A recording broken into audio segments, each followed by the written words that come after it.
সুবিধা পাইছে।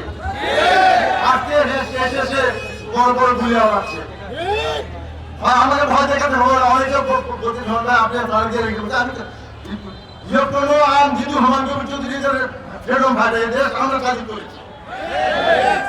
তো তাই আমি তারা দিয়ে আগে বলতে চাই যে আপনি হাওয়া ভবনে কি করেছিলেন, আজকে যে আপনি হচ্ছে ইনসাফ ভিত্তিক হচ্ছে ইসলাম ভিত্তিক বিভিন্ন কিছু করতে চাচ্ছেন, এটা মানুষ হচ্ছে আপনাকে চিনে জানে, এটা আপনি করতে পারবেন না।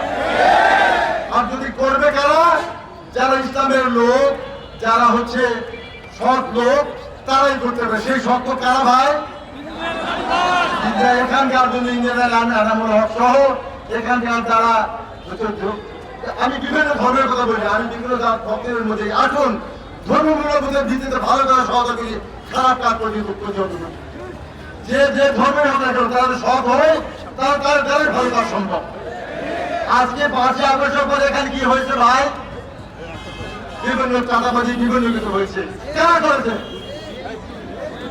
তা আপনারা সবাই জানেন। তাই আগামী নির্বাচনে আমি আর সময় দিব না, আগামী নির্বাচন বিশেষ করে এই অঞ্চল থেকে এই এলাকা থেকে আপনাদের নিবেদন যে দুর্নীতি দমনের হচ্ছে বন্ধের জন্য, চাঁদাবাজি বন্ধের জন্য, হিংসা ভেদিকে এই এলাকা তৈরির জন্য এবং এদের এখানকার বিভিন্ন উন্নয়নের জন্য এনামুল ভাইকে যাদের আমাকে ভোট দিয়ে জয়যুক্তি করে এই এলাকার বিভিন্নমুখী সমস্যার সমাধান আমরা তার সঙ্গে আছি ইনশাআল্লাহ।